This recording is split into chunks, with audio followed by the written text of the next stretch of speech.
Assalamualaikum warahmatullahi wabarakatuh. Perkenalkan, nama saya Febrina Aulia Zahra dengan NPM 2317051100. Pada video ini saya akan menjelaskan kembali materi mengenai perbedaan arsitektur dengan organisasi komputer dan konsep stored program. Video ini dibuat untuk memenuhi tugas pengantar organisasi komputer. Baik, langsung saja untuk perbedaan arsitektur dan organisasi komputer. Dapat kita ketahui, arsitektur itu merupakan atribut yang berhubungan dengan programmer, dan organisasi komputer itu bagaimana suatu perangkat diimplementasikan. Untuk arsitektur bisa kita lihat dari kumpulan bit, jumlah bit yang digunakan untuk representasi data, mekanisme input-output, dan juga teknik pengalamatan. Contohnya, apakah tersedia instruksi untuk perkalian atau instruksi-instruksi tertentu untuk komputer. Kemudian, organisasi komputer itu contohnya seperti penambahan hardware baru atau penambahan hardware secara berulang. Untuk perbedaan utama antara arsitektur dan organisasi komputer itu bisa dilihat bahwa arsitektur komputer merupakan bagian yang lebih cenderung pada kajian atribut-atribut sistem komputer yang berkaitan langsung dengan seorang programmer. Sedangkan organisasi komputer itu bagaimana bagian yang terkait dengan unit operasional dan interkoneksi antar komponen penyusun sistem komputernya. Bisa dibilang arsitektur itu bertahan lama, sedangkan organisasi menyesuaikan dengan perkembangan teknologinya. Kemudian selanjutnya ada struktur dan fungsi komputer. Struktur komputer itu bagaimana masing-masing komponen saling berhubung antara satu sama lainnya. Sedangkan fungsi itu operasi yang bisa dilakukan oleh komponen-komponen sebuah sistem. Kemudian fungsi komputer itu ada 4 bagian, itu seperti yang pertama ada data movement aparatur yang merupakan interface untuk pemindahan data. Yang kedua, kontrol mekanisme merupakan pengendali utama fungsi komputer.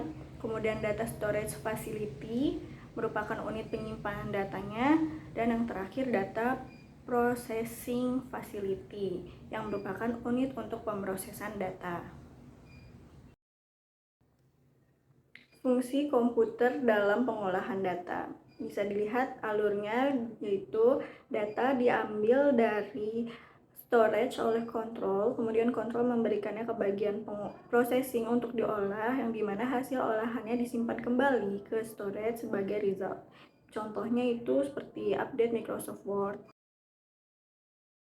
Kemudian fungsi komputer dalam penyimpanan input-output. Alurnya itu data diambil dari data movement aparatus oleh kontrol, yang kemudian kontrol memberikannya ke bagian processing untuk diolah.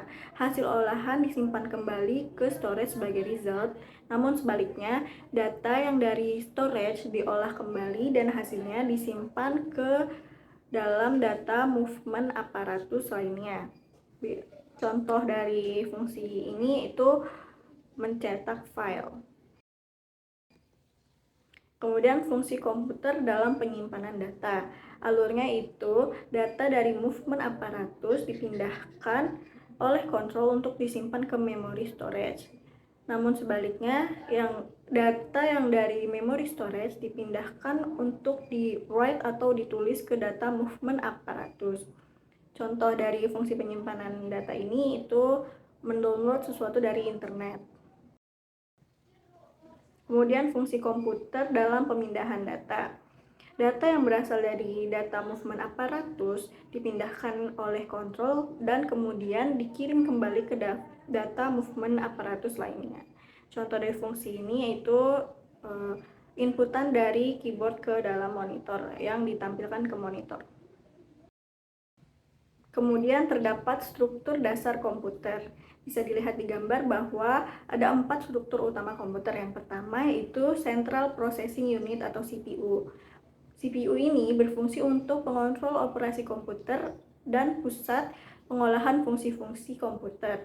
Yang kedua ada main memory yang berfungsi sebagai tempat penyimpanan data. Yang ketiga itu ada I/O atau input output yang berfungsi untuk memindahkan data dari lingkungan luar atau perangkat lainnya. Yang terakhir itu ada sistem interconnection yang berfungsi sebagai sistem yang menghubungkan CPU, memori utama, dan I/O. Selanjutnya ada struktur CPU. Untuk struktur CPU tersendiri terdapat 4 strukturnya. Yang pertama ada control unit, arithmetic and logic unit, register, CPU interconnection. Untuk control unit berfungsi sebagai pengontrol operasi CPU dan mengontrol komputer secara keseluruhan. Yang kedua, arithmetic and logic unit atau ALU berfungsi untuk membentuk fungsi-fungsi pengolahan data pada komputer. Yang ketiga, register. Register berfungsi sebagai penyimpanan internal bagi CPU. Yang keempat, CPU interconnection. CPU interconnection ini berfungsi untuk menghubungkan seluruh bagian dari CPU.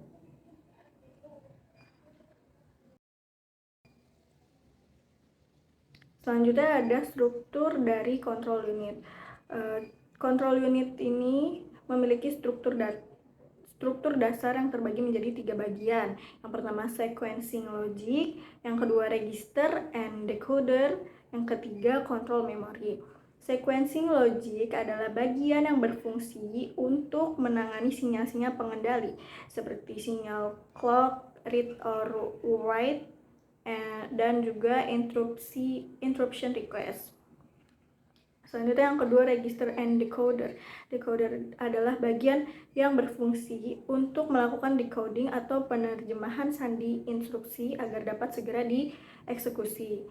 Yang terakhir ada control memory. Control memory adalah bagian yang digunakan oleh control unit untuk menyimpan parameter pengendalian. Baik, itu saja yang dapat saya sampaikan untuk penjelasan ulang mengenai perbedaan arsitektur dengan organisasi komputer serta konsep stored program. Terima kasih. Wassalamualaikum warahmatullahi wabarakatuh.